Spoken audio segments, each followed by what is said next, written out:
to The Simple Fix. My name is Karen, and this is our at-home reformer series. Today, I'm going to be looking at the bridge exercise or bridging on the reformer. We're going to have a look at what it means to bridge with heavier springs versus lighter springs. We're also going to have a look at what we're targeting in these various bridge variations and what you can look out for either on yourself or on a client. So if you're an at-home reformer user, this is fantastic for you.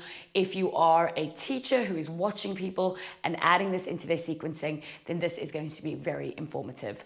I am on a fold reformer version 1. So those are the springs I'll be talking in, but I'll also be mentioning whether I'm talking about heavier versus lighter, so that whatever machine you're on, you can also adapt. Now, bridging is a very important exercise because it's quite safe for many conditions, and it's likely that you have it in most of your classes. So let's talk a little bit more about what bridging is, where it comes from, and how you can use it in your class. So I'm going to start off with my foot bar set to a pretty neutral stance. So on the fold, it's not on its highest, it's actually one down because that's going to be quite comfortable for me. And I'm going to go ahead and I'm going to start off with all of my springs on, okay, everything on. And I'm going to have a lie down onto my back and just get myself nice and comfortable. Now, one of the things you will hear a lot of when it comes to bridging is the headrest. Now, it's practiced in most teaching bodies to put the headrest down. Now, this is a good practice to have, but it is not the end of the world if you don't put it down. Most of the time, it's all about the client. So if I'm lying on my back and I am someone who's slightly more kyphotic, then my head is going to be straining back, in which case prop the headrest up and just get them quite comfortable. But likely, if they are comfortable flat on their back, you can have the headrest down as well. It is not such a hectic rule as some bodies make it out to be. Now, I'm going to start with my bridge just on the platform. This is not something you have to do, but we're just going to use it as an opportunity to look at bridging. So my feet are in line with my hips. Hip sockets, not pelvic bone, okay? Remember that we want to be working in our line of where we walk, run, stand, squat, etc., not the hips we're seeing in the mirror. I'm going to start with my arms down and I'm just going to press into my feet. As soon as I press into my feet, I feel the activation in the backs of my legs, okay? So I just want to feel that for a couple seconds. Now I'm going to add a bit of an focused pelvic tilt to that as well. I'm going to push in my feet and I'm going to tilt my pelvis up. Now I've got not only activation through the back of my legs, but I'm also getting a bit of activation into the bottom of my glute. And now I'm going to take that all the way through, push down into my feet, tuck my tailbone, and allow my hips to roll up. Now this is a bridge as we know it. It's basically a mat bridge. I'm just lying on a reformer. Now, the reason doing a bridge on a reformer is slightly easier and also a little bit more versatile than the mat is because when I'm in this position, I only have a certain amount of space in which to lift my pelvis, and my ankle joint is completely stuck. It's still. Okay, I'm going to come down from that. Now, I'm going to go ahead and put my feet up on the foot bar. Remember, I've got all my springs on it. So this is your most basic bridge. The great thing about the foot bar is that the ankles have a bit of freedom. So if you have someone who's a little bit tighter within their ankle joints and that's restricting their bridge, then this is really helpful because when the feet are on the floor, the ankle joint is locked. So placing the feet on the foot bar, I always encourage my clients to be pointing their toes down so that we're standing on top of the bridge instead of pushing away. And that's going to make a bit more sense when we start lightening up the springs. For now, the carriage is held and I'm going to do the same practice I just did on the mat. I'm going to press down into my feet. I'm going to tuck my tailbone, feel the weight in my legs as I lift up. Now, when I'm looking for bridge, and I'm looking for a hip extension and quad stretch, I want to stay away from allowing my clients to arch their back. The moment this happens, the lower back is kicking in and my ribs are open. I want to close that down and I want to keep the focus in the lower body. I'm trying to get hip extension and then I'm going to soften and allow articulation. Now, in the beginning of the class, okay, let's say you're starting off here. We've got the feet on the foot bar. We're going to rock that pelvis a little bit. You're going to have clients who have different levels of tension within their spine. If you are looking at articulation and encouraging articulation, I recommend the heavier spring set because that allows the client to just worry about tucking the tailbone, standing down into the feet and rolling up. And there's no extra strain on keeping the carriage stable, okay? So this allows them to really try find space between the rib cage and the hips, which might be exactly what they need, okay? So if you have someone who's just looking to move and mobilize and is a little bit newer to the movement, then all springs is a fantastic place to start. Foot position, as I said, I always encourage them to get the wrap of the foot on the foot bar because this makes sense later on when you want to increase what you're doing with the bridge, okay? So let's go and pop onto a slightly lighter setting. So I'm not going to go super light. I'm just going to go on the fold machine, 2 reds and 1 green. Now, 2 reds and 1 green, I should still be able to leg press the machine away. It's quite tough. I wouldn't really do it with my arms, but I would do it with my legs. But it shouldn't be super loose. So if you were on sort of like an Allegro, for example, you might be on 2 reds or 2 reds and a blue, okay? So now, although I still have quite a bit of security, if I were to push into the bar to bridge up versus stand on the bar, I would be moving that carriage. So now we can start to have a look at the ankle positioning. And a great cue here is to stand on top of the bar versus pushing against. So when you do footwork, you're pushing against the bar, the force goes into the bar and the carriage goes back. But when we're doing bridges, okay, we want to stand on top of the bar. So the force goes down into the feet, back of the leg kicks off, and now I'm feeling a lot more hamstring connection because my feet are working more.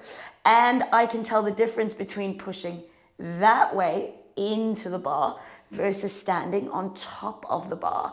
And again, I'm just going to get myself nice and comfy here.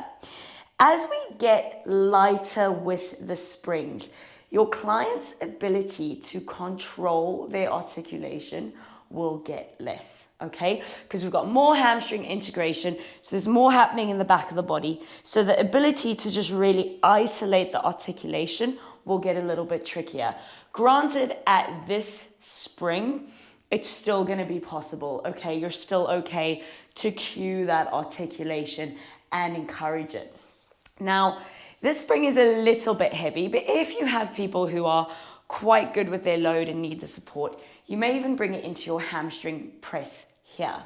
So from there, I'm going to come into my lovely bridge. You want to make sure that you've actually found hip extension and that they're not hanging out here. See how my hip is no longer an extension. There is now a curve here. There's a break in the crease there, and my back is arched. I want to scoop that tailbone away, flatten out the front of the hips. Inhale, exhale, push down and away. And I'm going to press that carriage out, and it's quite a strong setting. So this is going to feel like a little bit of effort, but not much control. And as I come up, I don't want to think about coming in. I want to think about my knees going up. And if my knees go up, my pelvis should follow. Press away.